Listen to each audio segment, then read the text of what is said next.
अब झुरमट है बहुत से सवालों का, जिनमें से सरफहरिस्त होंगे ज़ीशान मुत्तहिदा अरब अमारात से। मैंने ऑब्जर्व किया है कि गल्फ कंट्रीज जितने भी हैं वो अपनी इकोनॉमी को कैशलेस इसको कन्वर्ट कर रहे हैं। इवन आप एक ब्रेड से बड़ी मशीन तक जो भी पेमेंट है वो थ्रू ऑनलाइन या थ्रू क्रेडिट कार्ड या डेबिट कार्ड आप कर सकते हैं। तो पाकिस्तान में ये चीज अभी तक क्यों डिस्करेज की जा रही है? हम देखते हैं कि एक रेडी वाले से लेके एक बड़े मार्ट तक एक्सेप्शन छोड़ के बाकी सब लोग जो है अभी भी कैश पे काम करना चाह रहे हैं। क्या आपको लगता है कि ये गवर्नमेंट डेलिबरेटली ये काम कर रही है ताकि बहुत से जो लोग हैं उनके टैक्सेस को छुपाया जा सके? और ये कितना फायदा है अगर हम लोग अपना जितना पैसा कंट्री में है वो बैंक्स में रखें और जो कंट्री है वो उसको यूज कर सके और हमें बाहर से डॉलर्स और ये चीजें लेने की जरूरत ना पड़े?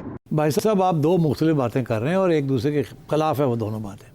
एक तरफ आप कह रहे हैं कि गवर्नमेंट डिस्करेज कर रही है, दूसरी तरफ आप कह रहे हैं कि लोग नहीं क्रेडिट कार्ड इस्तेमाल करना चाहते। देखिए, गवर्नमेंट तो इनकरेज कर रही है। गवर्नमेंट तो यहाँ की भी, ये जो सारा FBR जो लगा हुआ है वो कहता है बैंकिंग ट्रांजैक्शंस का मतलब ही है।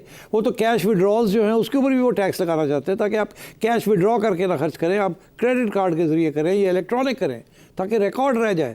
अब तो ये जैज़ कैश वगैरह के ऊपर भी सेल्स लगने, टैक्सेस लगने शुरू हो गए हैं। जब आप ट्रांसफ़र करते हैं money and it's used for to buy something and you buy something और you pay for it via JazzCash etcetera. तो गवर्नमेंट तो पूरे दिल से लगी हुई है कि यार कैश इकॉनमी ख़त्म हो, मगर हम नहीं चाहते कैश इकॉनमी ख़त्म हो। बिकॉज कैश इकॉनमी जो होती है वो ब्लैक मनी पे चलती है या उस पैसे पे चलती है जिसके ऊपर टैक्स नहीं लगा होता। लोग टैक्स छुपा के, टैक्स नहीं देना, इनकम करते हैं, फिर वो खर्च करते हैं और उसका कोई रिकॉर्ड कोई नहीं है। जब आप इलेक्ट्रॉनिक करेंगे तो रिकॉर्ड आ जाएगा। फिर आपसे ये पूछा जा सकता है कि आपने 10 लाख रुपया इस साल खर्च किया, आपकी आमदन तो 2 लाख थी, तो ये 8 लाख कहाँ से आया? तो रिकॉर्ड आ जाता ना। इसलिए ये पाकिस्तान की सबसे बड़ी, और इंडिया और इस किस्म के जो मुल्क हैं वहाँ सबसे बड़ा प्रॉब्लम ये है कि कैश इकॉनमीज़ हैं और रेजिस्टेंस आवाम से आ रही है, पब्लिक से आ रही है, और वो उन लोगों से आ रही है जो टैक्स नहीं देना चाहते या देते नहीं हैं। तो आई थिंक ये थोड़ा सा अपने रुख को सही कर लें। गवर्नमेंट चाहती है कि कैश इकॉनमी ना हो, और UK में और यूरोप में वहाँ उन्होंने तो 80% 90% कैश इकॉनमी ख़त्म कर दी। अब UK में फॉर एग्ज़ाम्पल वो कहते हैं आपने अगर बैंक से पैसे विड्रॉ करने हैं तो वो भी 500 पाउंड से ऊपर अगर आप जाके वहाँ से विड्रॉ करते हैं अपने अकाउंट से तो वो 4 सवाल पूछते हैं।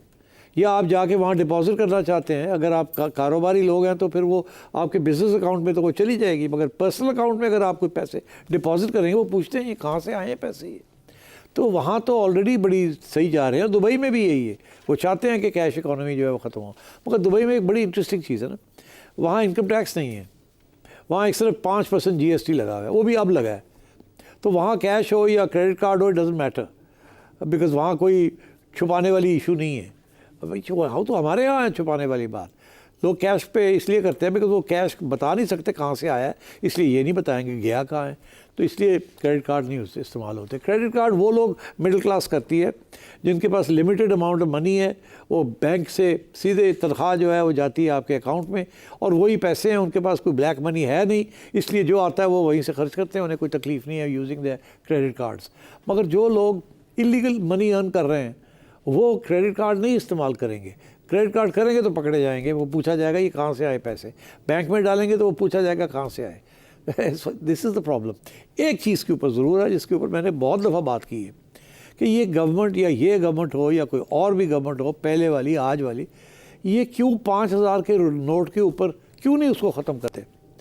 क्योंकि सबसे ज़्यादा जो कैश इकॉनमी जो है और जो इलीगल ट्रांजैक्शंस होती हैं बड़े पैमाने पे, वो 5000 रुपये का नोट जो है वो चलता है, because it's easy to do that. अगर हज़ार रुपये के नोट हों तो 5 गुना ज़्यादा नोट रखने पड़ते हैं, बोरियाँ पड़नी पैंदियाँ। तो इसलिए मैं काफ़ी अर्से से ये कह रहा हूँ कि 5000 रुपये का नोट को ख़त्म करें, डीमोनेटाइज करें, एंड देन यू सी कि बहुत से लोग जो है वो फिर जब बड़ी ट्रांजैक्शंस करेंगे, किसी ने 25 लाख की कोई चीज़ करनी है, 30 लाख की कोई प्रॉपर्टी ख़रीदनी है, तो सोचना पड़ेगा यार उन बोरी भर के लेके जावांगे, और जो लेके जाएंगे वो भी डरेंगे यार इतने बड़े बोरियाँ पढ़ के जा रहे हैं, कोई रास्ते में रोक ही ना ले। तो I think this is something the government needs to do, but ये करते नहीं हैं। अब वो क्यों नहीं करते, अब सोच ही लीजिए क्यों नहीं करते, बस इससे ज़्यादा मैं और क्या कहूँगा।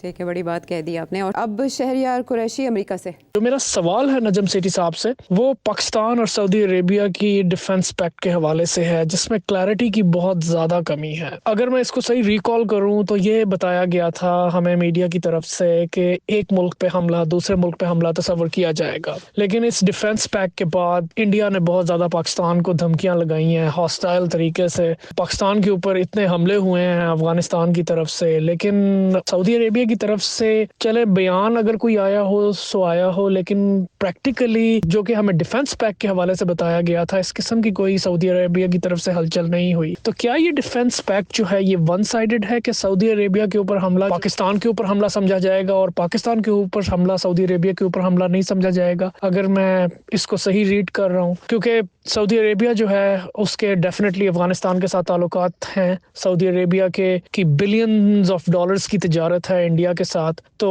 इस डिफेंस पैक्ट में बहुत ज़्यादा क्लैरिटी की कमी है। तो यही मेरा नजम सेठी साहब से सवाल है कि आफ्टर ऑल ये डिफेंस पैक्ट जो है ये क्या कहता है इस हवाले से? अब बात ये जी कि मैंने इसके ऊपर पहले तबसरा किया हुआ है, शायद आपने वो मिस कर दिया था। मैंने कहा था इसको डिलिबरेटली इसके क्लैरिफिकेशन नहीं है और नहीं दी गई और नहीं दी जाएगी। वो इसी वजह से जो वजह आपने पॉइंट आउट की है कि अगर हमारे ऊपर हमला होता है और इंडिया करता है तो सऊदी अरेबिया क्या करेगा, और अगर सऊदी अरेबिया के ऊपर हमला होता है तो हम क्या करेंगे। इसको डिलिबरेटली एम्बिगुअस वेक छोड़ दिया गया है, ये नहीं आपको बताया जाएगा। उसकी वजह यह है कि ये लेवरेज रखना चाहते हैं दोनों मुल्क, और उसके ऑब्वियस रीजंस हैं। सऊदी अरेबिया के ह्यूज इन्वेस्टमेंट्स हैं इंडिया में। पाकिस्तान अगर कोई ऐसी चीज़ वहाँ होती है, इसराइल का कुछ हो जाता है, तो क्या पाकिस्तान अमेरिकन जहाज़ जो सऊदी अरेबिया के पास है हमारे पायलट जाके करेंगे वहाँ? नहीं। तो I think this is a psychological thing. इसीलिए तो इस साइकोलॉजिकल चीज़ के अंदर दो चीज़ें हुई हैं। एक, ईरान ने भी एक स्टेटमेंट आ गया कि जी सऊदी अरेबिया पाकिस्तान के पैक्ट के अंदर हमें भी शामिल किया जाए। वो सारा इशू ईरान और सऊदी अरेबिया का था, वो आपस में नहीं थी, वहाँ लड़ाई झगड़े थे। इसका क्लियरली मतलब है कि सऊदी अरेबिया को और ईरान को एक दूसरे से तो थ्रेट नहीं है। तो सऊदी अरेबिया को थ्रेट कहाँ से है? और ये हुआ उस वक़्त जबकि इसराइल ने कतर के अंदर जो हरकत की। इसराइल की सरत फ़िक्र है, और इसीलिए ये फ़िक्र था कि अगर इसराइल कुछ करता है तो फिर हम क्या करेंगे, क्योंकि हम तो टोटली डिपेंडेंट हैं ऑन अमेरिका।